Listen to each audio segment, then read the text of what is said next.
As you all know, the Genesis Line is an atomizer that uses a stainless steel wick instead of a fiberglass wick. This Genesis Line has no wick or wire yet, because the purpose of this film is to show you how to set it up. When setting up the Genesis Line, you need some 400 gauge stainless steel mesh. Here I have a piece of that mesh cut to 24mm by 38mm. So a nice rectangle shape. What I'm going to now do is I'm going to use this thin gauge needle, although you can use a sewing needle or a panel pin or a thin nail, and I'm just going to wind it around the needle. Now you can see at the moment all I'm doing is I'm just bending the wire, bending the mesh, and this is just to make it a little easier to roll. It's a little like rolling a cigarette, if you remember how to do that, or if you ever did that when you were a smoker, or you may still be a smoker. So on the needle there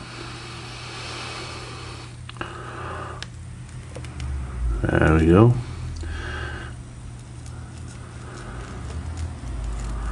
I'm going to just roll the mesh up like so.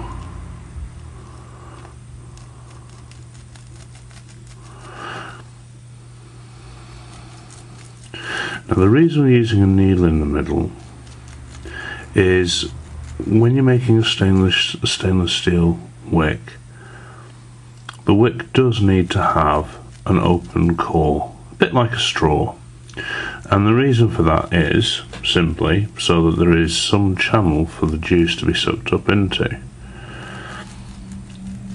The rest of the capillary action the wick actually takes care of, but it's important to have that channel through the centre of the wick.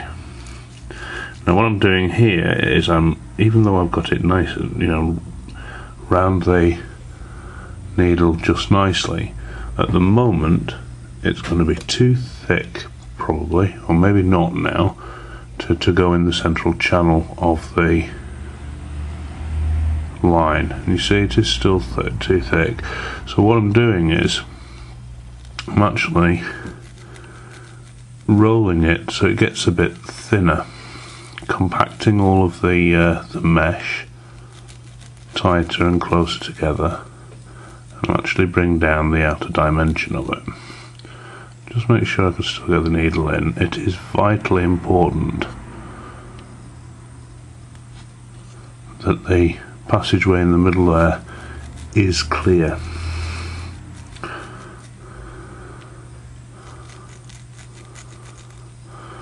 Just check this again for dimension. There we go, just right. Now the perfect dimension is so that the wick slides in and remains in contact with the sides,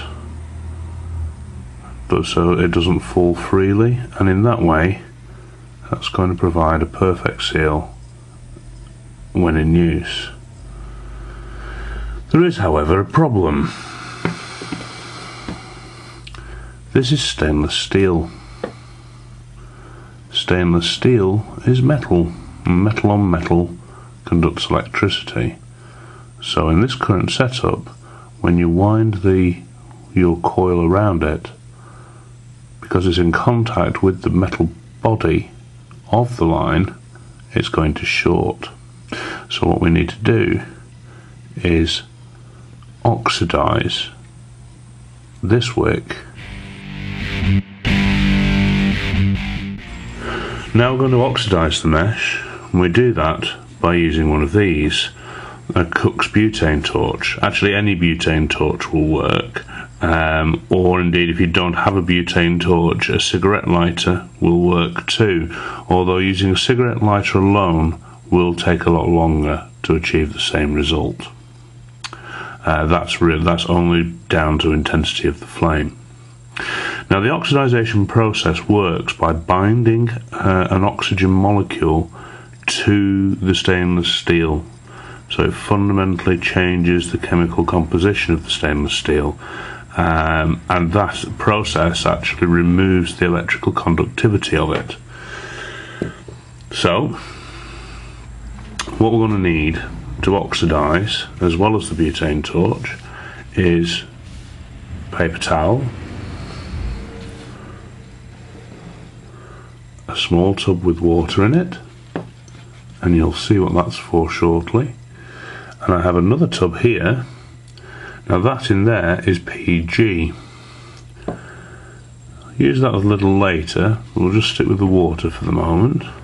So to begin with, let's oxidize this. Now I do generally at this stage take the needle out from the center. That's just so that I don't have to keep worrying about holding onto a needle, holding onto a mesh, holding onto a butane torch. So let's start the butane torch. Of course, be very, very careful where you do this, how you do this. Make sure you have the assistance of an appropriate adult if necessary. Mum? No, I'm joking. So here I'm just going to burn the mesh. See, it's glowing red hot. The flame and everything else that's coming off there, those are impurities in the stainless steel mesh. So I just have to blow that flame out because it's getting close to my fingers. Those were impurities in the stainless steel mesh, because this process also has the effect of cleaning it.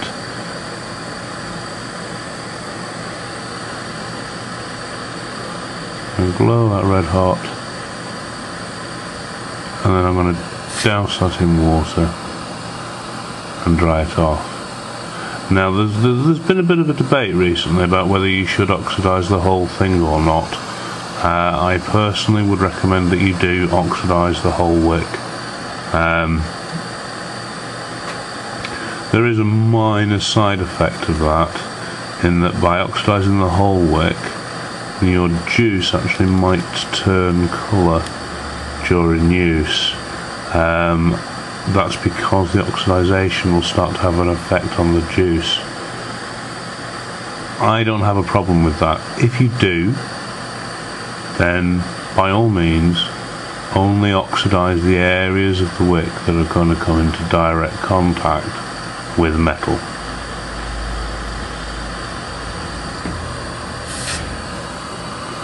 So that's top and bottom done, one side each. Now I'm going to repeat that process 3 times.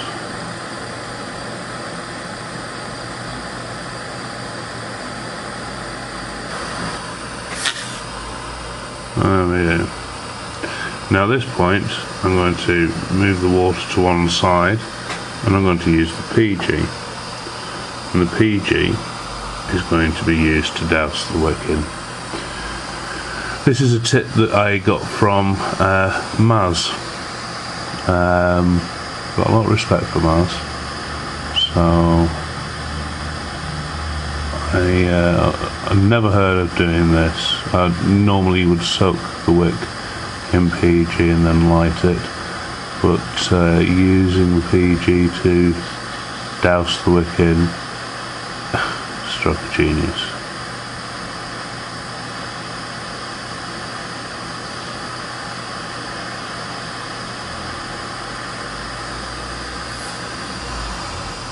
Can you see that?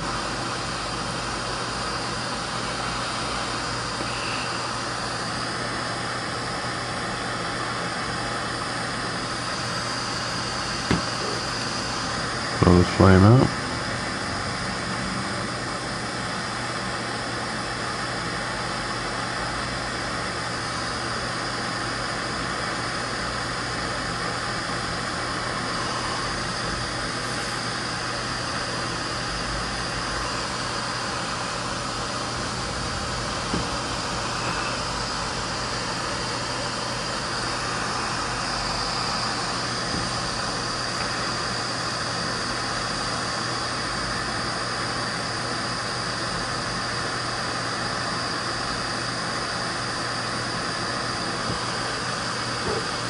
Keep blowing the flame out from the PG.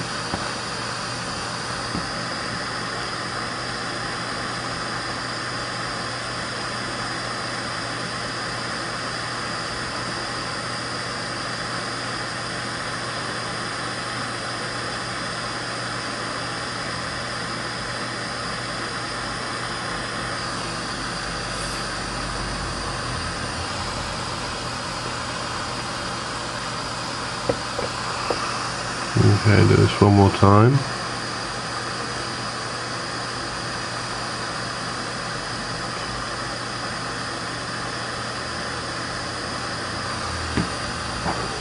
Blow the flame out again.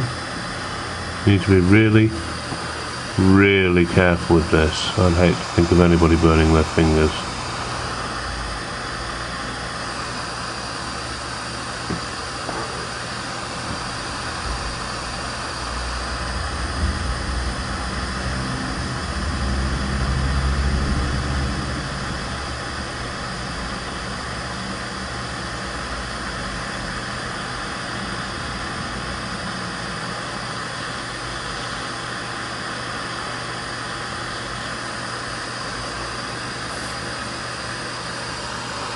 Okay, flame off.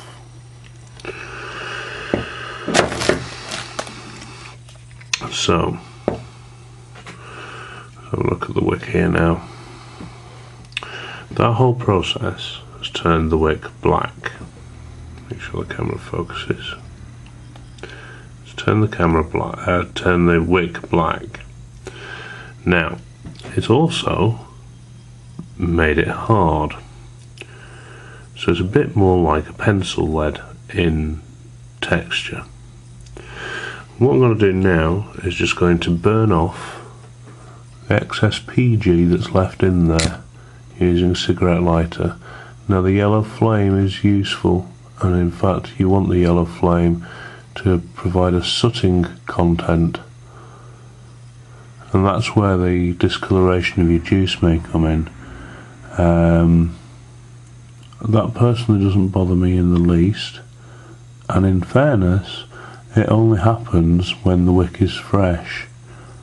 So this wick will discolour my juice, but after a while it won't. All I'm doing here is I'm just heating up the wick in a lighter flame.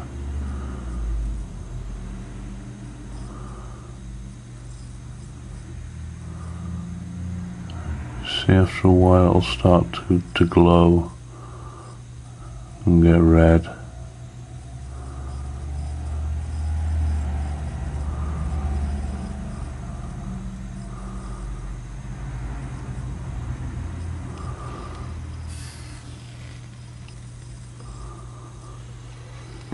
And that's the top done.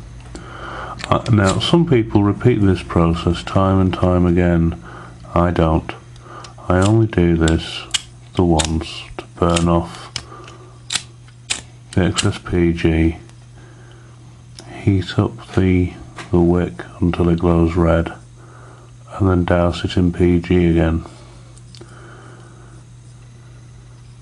See?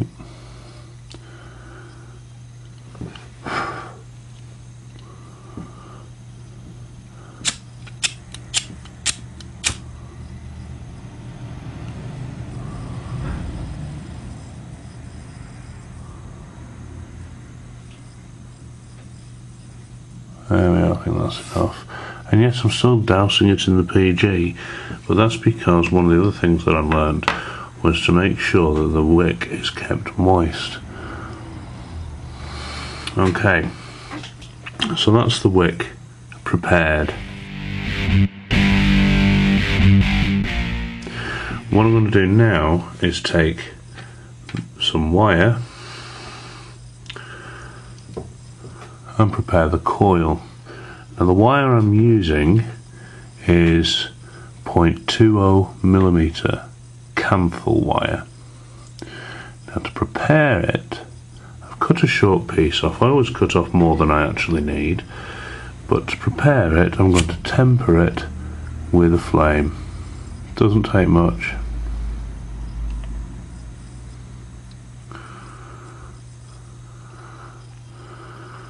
But it also has the effect of making the wire a little more malleable, because what you need to do is to be able to wrap this tightly around your wick, and in its fresh state that's actually very, very difficult to do. Well, it's not very, very difficult, it's very, very difficult to get it tight.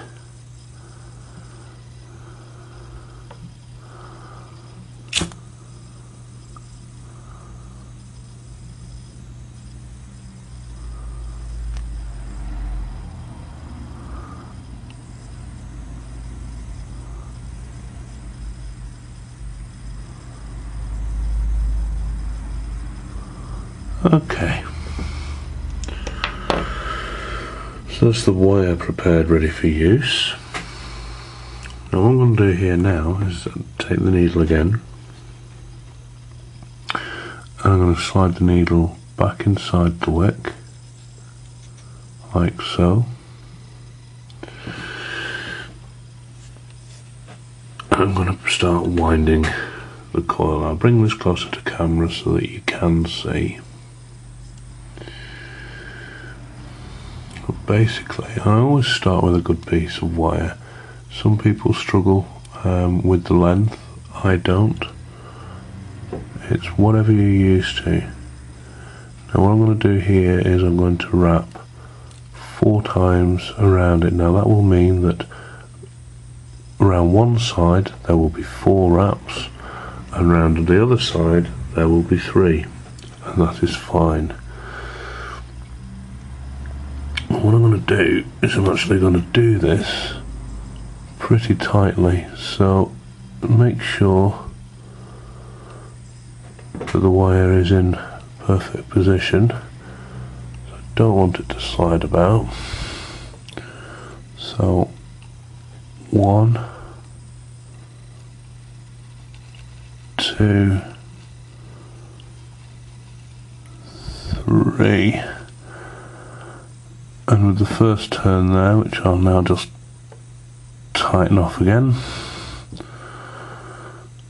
as you'll see, bring that close to camera. There's 4 turns on that side, and 3 turns on that side, and that is the perfect setup. As I've got that now, I'm going to just trim off a little bit of the wire, not much. I still want good pieces left to grab hold of. And with that set up there, what I'm going to do is just actually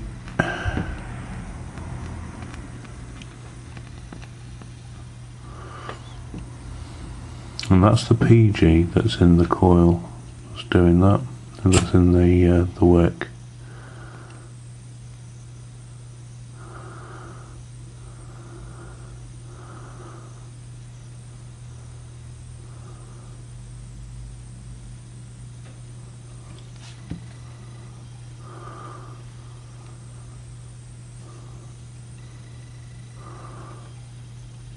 Okay. So that coil is now wound quite tightly around there. Okay, so now I'm going to get this inside the line.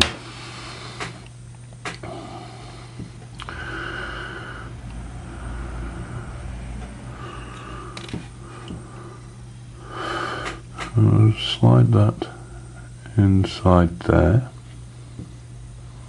Should be a little bit of a squeeze, but then it'll slide right in. Now you need to make sure that you're not actually touching the bottom. I'll show you what I mean. You need to make sure you're not touching here with the wire. If you are, move the wire. It is okay to adjust the coil, and in fact you may need to once we've all got it tightened up.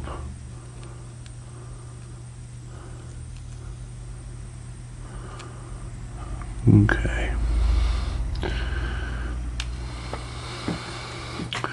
Now I always start with the bottom wire, and I just bend across the front there, and using my thumb I'm going to help me guide it down in between the wire and the post, and I pull tightly to make sure it contacts. Second one, and again pull tightly.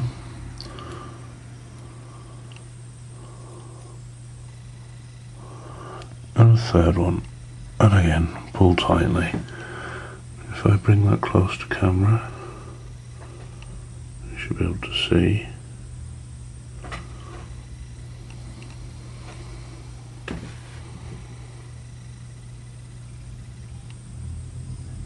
Yeah. Now don't worry if it looks like this terminal is too close, because there is some leeway in moving the terminals just slightly. Okay, so second terminal, this one feeds from behind. Again, pull across, thumb in place to hold it, and pull tightly. And again, pull tightly, and again, pull tightly. So you should be able to see there now.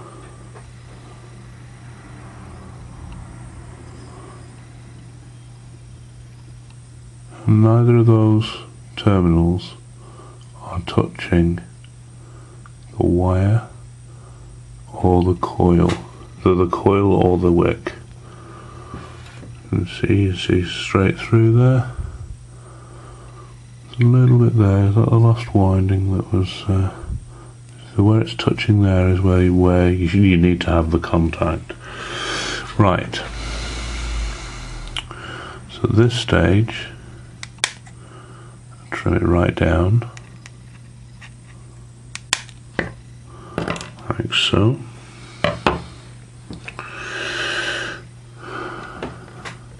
And I'm just going to prime the wick at the top.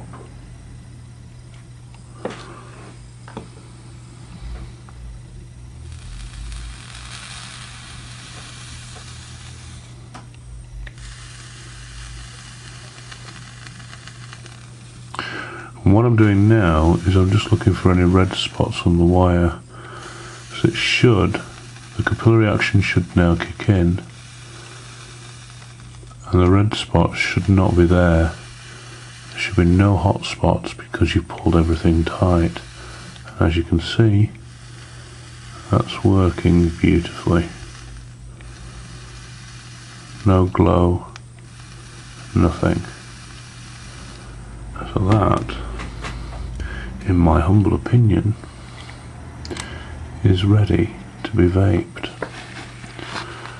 Let's see.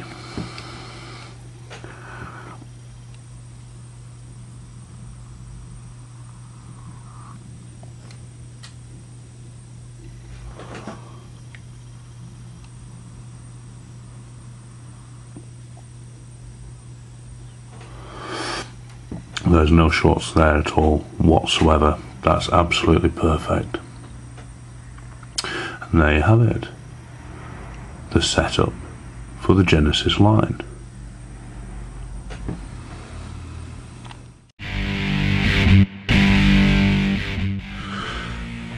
Well, that was the setup of the Genisis line. As you can see, it works flawlessly. I never have problems setting it up in that way. But of course you'll want to see that the vapour being produced is what you might expect. So here goes.